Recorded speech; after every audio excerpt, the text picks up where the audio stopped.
Buenos días, jóvenes. El día de hoy veremos la primera clase de la materia de Historia de México 1, que comprenderá dos bloques. Voy a dividirla en dos partes. Primero, vamos a ir haciendo una comparación de lo que es los datos históricos con lo que sucede en la vida diaria. Y después, al final, voy a encargarles el trabajo final que deseo para estos dos bloques de los que vamos a hablar. El periodo que abarca es de 1821 a 1876, es decir, desde que México se hace independiente, que fue en lo que terminamos el curso pasado, hasta que inicia un periodo llamado Porfiriato. Bien, yo creo que la historia de México, así como la vida de las personas, tiene mucha relación. Yo he comparado este periodo de la historia, que le llamo inestabilidad social y política, con lo que a veces ustedes viven durante su época en la adolescencia. Resulta que cuando somos adolescentes, lo que primero queremos, o cuando ya vamos creciendo, lo primero que queremos es forjarnos como personas y tener una vida libre, independiente. El grave problema de este creer, de este sentir, es que muchas veces no sabemos qué hacer con nuestra independencia. Voy a poner otro ejemplo. Cuando vivimos dentro de casa y nuestro papá nos dice vamos a la finca o vamos a trabajar de albañiles o a las muchachas vente a lavar los trastes, te toca trapear, te toca hacer algún quehacer, nosotros no queremos y le ponemos, a mí también me pasó, y le ponemos un montón de trabas a nuestros papás y discutimos y peleamos con ellos. Al fin los cansamos o logramos nuestra independencia, y ¿cuántos de nosotros no terminamos en la casa de un tío? Y en la casa de un tío, o la de un abuelito, o la de una abuelita, ahí sí, papá, ni dices nada para trapear, para lavar los trastes, para irte a la finca a trabajar con el tío. Y entonces es un poco risible, ¿no? Nunca te puede querer más el papá que el tío, pero tú has preferido al tío en búsqueda de esa libertad. Así que pierdes muchas cosas, ¿no? Lo mismo le sucede a una persona cuando ya es grande, hereda terrenos, se vuelve verdaderamente independiente, ya con un nivel de vida económico bueno, pero que no sabe cuánto ha costado eso y termina por vivir una vida libre, una vida desenfrenada. Termina jóvenes vendiendo sus terrenos y ahora se queda con nada, teniendo que pagar renta o quedándose con el terreno más pequeño de los que tenía porque ha vendido fincas, porque ha vendido potreros, etc. Estas historias que les cuento son tan reales que ustedes mismos las habrán escuchado o en su momento las habrán vivido de oídos de un tío, de un familiar cercano. Fíjense qué coincidencia que lo mismo pasó con México. Quería tanto su independencia que para cuando la consiguió en 1821 no supo qué hacer con ella. Veamos un breve resumen de lo que le pasó a México.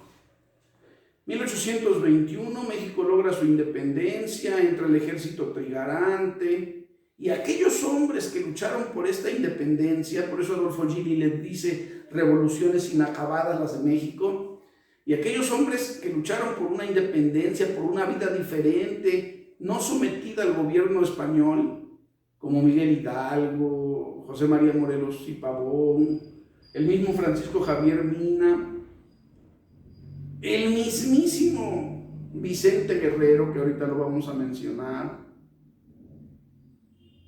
no llegaron plenamente a esta consumación de la independencia, y si llegaron, por el caso de Vicente Guerrero, solo fueron objeto. Y aquellos quienes peleaban en contra, los españoles, se supone que el inicio de la independencia es los mexicanos contra los españoles, pues resulta que México quedó gobernado por un español. Luego de la independencia de México no sabían qué hacer, y el primer gobierno que se dictó fue una regencia, es decir, un gobierno creado por una junta de gentes notables, y así se les decía gentes notables porque eran de las pocas que sabían leer y escribir, y obviamente tenían una riqueza considerable. Y entonces la pregunta es, ¿dónde quedaron los pobres, los esclavos que liberó Miguel Hidalgo? Pues cuando se consumó la independencia no había de ellos, o al menos existían, o se sabía de su existencia, pero no tenían una actuación real dentro del país. Luego de esta regencia, México ofreció el trono del imperio a países extranjeros. Bueno, y entonces, ¿para qué querías la independencia? Al final de cuentas, ningún país quiso, pues nadie conocía México, ¿no? Nadie de Europa se quiso venir a México, y el gobierno se le quedó a Agustín de Iturbide. Ese Agustín de Iturbide que peleaba contra Guerrero, que era enemigo de los insurgentes, que era obviamente de descendencia española, fue nuestro primer emperador. Después del primer imperio, que no fructificó porque obviamente no coincidía con las características de un país nuevo e independiente, Agustín de Iturbide tenía unos arranques de querer vivir como la nobleza en Europa, y pues obviamente aquí en México no había el dinero suficiente para eso.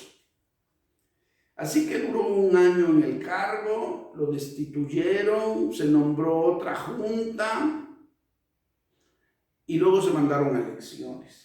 Unas elecciones chistosas en donde pues no votaban todos, obviamente. Por eso el día de hoy que tenemos la oportunidad de hacer válido nuestro voto, siempre voy a estar diciendo, porque este periodo, este semestre es de elecciones, no les voy a decir por quién voten, les voy a decir que tienen que hacer un voto responsable, y que tienen que votar, y que las mujeres que ahora tienen el derecho de votar lo hagan, porque antes no lo tenían. Pues bien, en esta elección de 1822 gana Guadalupe Victoria, y cuando gana Guadalupe Victoria no lo hace como emperador, sino es el primer presidente de México, que no el primer gobierno. Pregunta de examen, ¿cuál fue el primer gobierno de México? No me vayan a poner Guadalupe Victoria, no. Cuando pregunte yo, si es que pregunto, ¿quién es el primer presidente de México? Entonces tendremos que responder que fue Guadalupe Victoria. Y Guadalupe Victoria dura un periodo completo de su presidencia, de 1824 a 1828, y trata de hacer bien las cosas, trata de componerlas. Guadalupe Victoria como que se identificaba más con la gente, porque era un criollo, porque había peleado con los insurgentes, porque era de este lado de la gente que creía que teníamos que tener un país nuevo. Pero después, y ahí durante el gobierno de Guadalupe Victoria, sobre todo cuando ya se iba a terminar el gobierno, empezaron a haber dos grupos, una especie de partidos políticos que peleaban por quién iba a tomar el poder, terminando el periodo de Guadalupe Victoria. Y Y estos grupos eran los conservadores y los liberales. Las diferencias son notables. Los liberales quieren a un presidente, es decir, quieren que después de Guadalupe Victoria haya otro presidente. Los conservadores quieren que no, quieren que se nombre a un emperador, que haya un rey. A los conservadores los apoya España, a los liberales los apoya Estados Unidos, y sus alianzas son con gente de poder y no poder que vive en México y fuera del país. Esa pelea entre liberales y conservadores marcó la vida del país desde 1828, incluso antes, hasta 1876, jóvenes. Para no hacerse las largas, la próxima votación la gana un amigo de Guadalupe Victoria, se levanta contra ese señor, Vicente Guerrero, le quita la presidencia a Vicente Guerrero, se levantan contra Guerrero después, le quitan la presidencia y luego lo asesinan. Y ya estamos en 1830. Y uno dice, entonces empieza un periodo de inestabilidad política.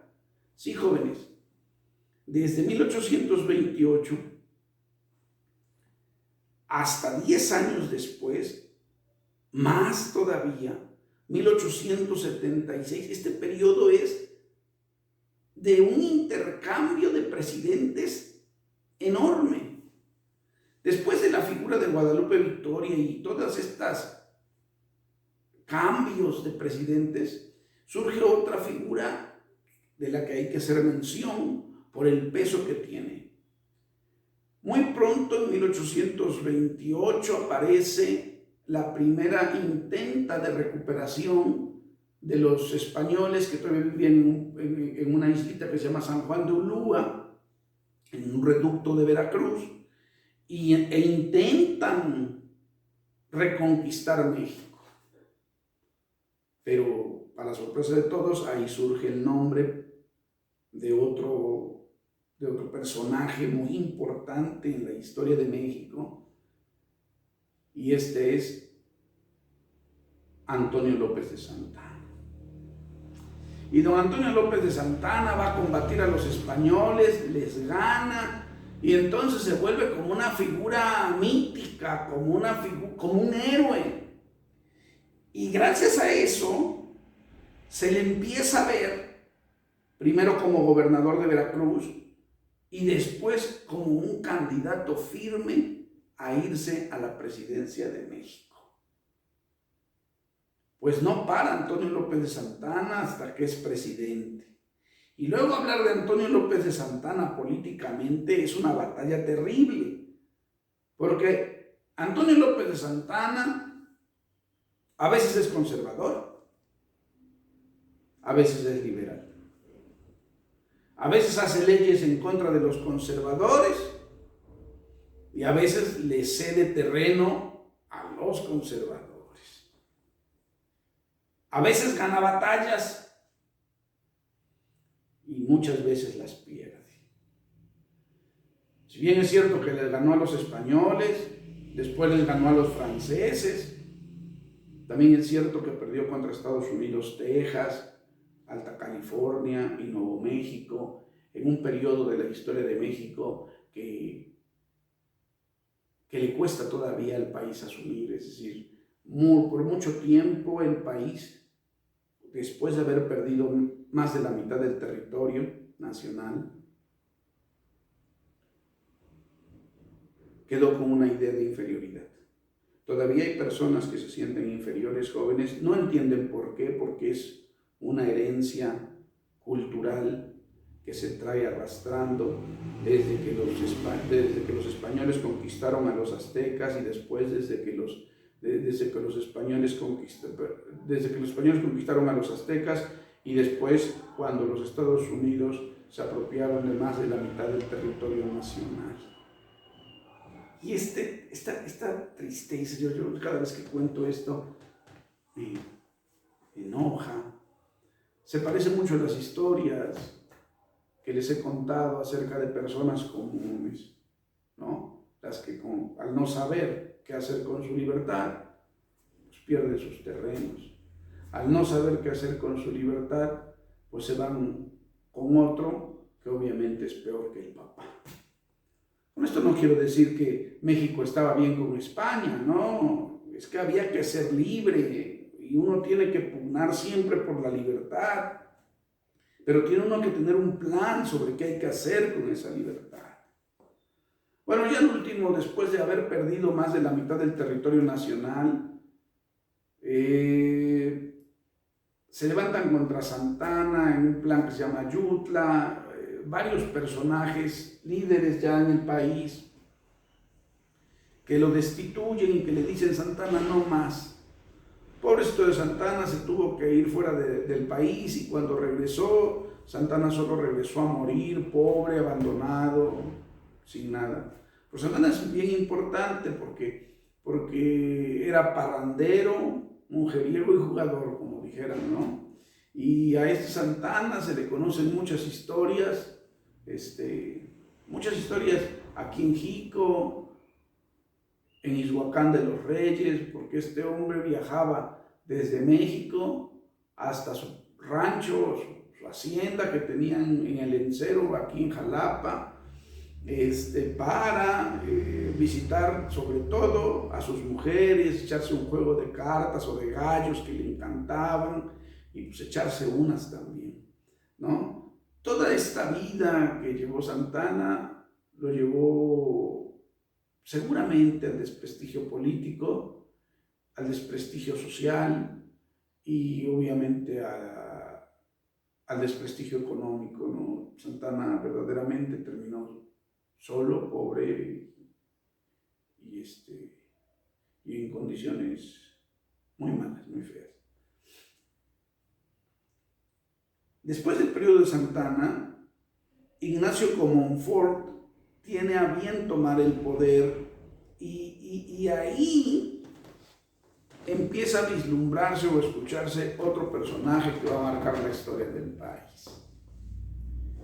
Ignacio Comonfort toma la presidencia y después de que la toma, nombra entre sus secretarios al presidente de la Suprema Corte de Justicia, Benito Juárez.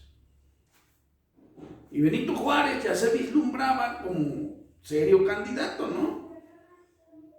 Pero fue una suerte que Benito Juárez llegara al poder. Resulta que al destituir a Ignacio Comonfort, la ley decía que quien lo sucedería sería el presidente de la Suprema Corte de Justicia. Y en ese entonces, pues, el presidente de la Suprema Corte de Justicia pues era Benito Juárez, ya les acabo de decir. Solo que hubo en este periodo una lucha exagerada entre liberales y conservadores. Así que en este periodo, cuando Benito Juárez era presidente, había un presidente que era conservador, Félix María Zuluaga. Y Zuluaga pues no se quería con Juárez y se pelearon durante 3 años jóvenes en este periodo que se llamaba este periodo que se llamó Guerra de Reforma. O sea, a ver, venimos de un imperio, vamos a retomar, venimos de un imperio, una presidencia que más o menos funcionó, una lucha entre liberales y conservadores, todo el periodo santanista, y luego a otra guerra de 3 años. Dios mío. Todo este periodo fue de pérdida económica, pérdida territorial, puras pérdidas, jóvenes, tuvo el país.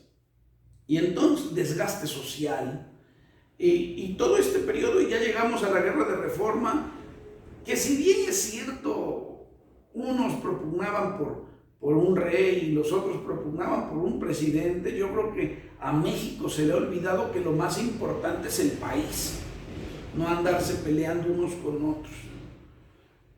Por eso cuando vienen otra vez retomando las elecciones, vienen las elecciones y las familias se pelean porque unos son panistas y otros son priistas y otros son morenistas. Dios mío, eso es como que está repitiendo en menor escala lo que el país ya vivió y no le trajo pues nada bueno. Bueno, al final de cuentas ganaron los liberales. Otra vez, jóvenes, los liberales vuelven al poder y otra vez Benito Juárez es presidente. Y ya después de que Benito Juárez es presidente, los conservadores dicen, no podemos quedarnos así, tenemos que contraatacar. Así que se van a traer a Maximiliano a Europa. Y cuando llega Maximiliano, pues ahora tenemos también dos gobernantes, un presidente y un emperador. El emperador apoyado por los conservadores y Benito Juárez apoyado por los liberales. Y otra vez guerra. Otra vez guerra por todo el país, enfrentando el imperio contra Benito Juárez. Bueno, para no hacerse las cansadas, Benito Juárez vuelve a ganar. Restaura la república, eso significa restaurar la república, que quita el imperio y vuelve a poner la república. Y cuando pone la república, se vuelven a hacer elecciones. Y entonces Benito Juárez dice, yo quiero de nuevo. Y entonces hubo una persona que le dijo, ya estuvo, ¿no? O sea, pues ya, ¿cuánto te tocó? No has hecho casi nada por el país. Yo creo que ya le tienes que dejar el puestecito a otro. No van a creer quién estuvo en contra de Benito Juárez. Diciendo en su lema que no estaba bien la reelección. Pues nada más y nada menos, jóvenes, que Porfirio Díaz. Así que Porfirio Díaz se levanta contra Benito Juárez le gana, pero Benito Juárez pronto muere y Sebastián Lerdo de Tejada se queda en el poder. José María Iglesias lo quita y después de que José María Iglesias lo quita, entonces Porfirio Díaz le dice, no, espérate, yo también quiero, y entonces se pelean. José María Iglesias se pelea con Díaz y Díaz le gana. Y ya llegamos a 1876. Todo lo que han escuchado es inestabilidad social y política. Van a decir, maestro, no le entendí nada. Bueno, ahí está lo que vamos a hacer.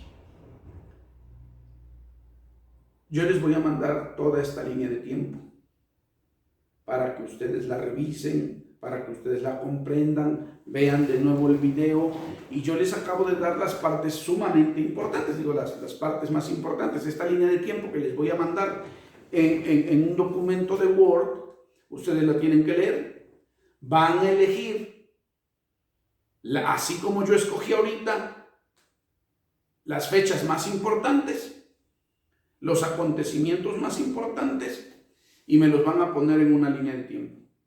A ver, una línea de tiempo que no va a tener letras, solo va a tener números e imágenes.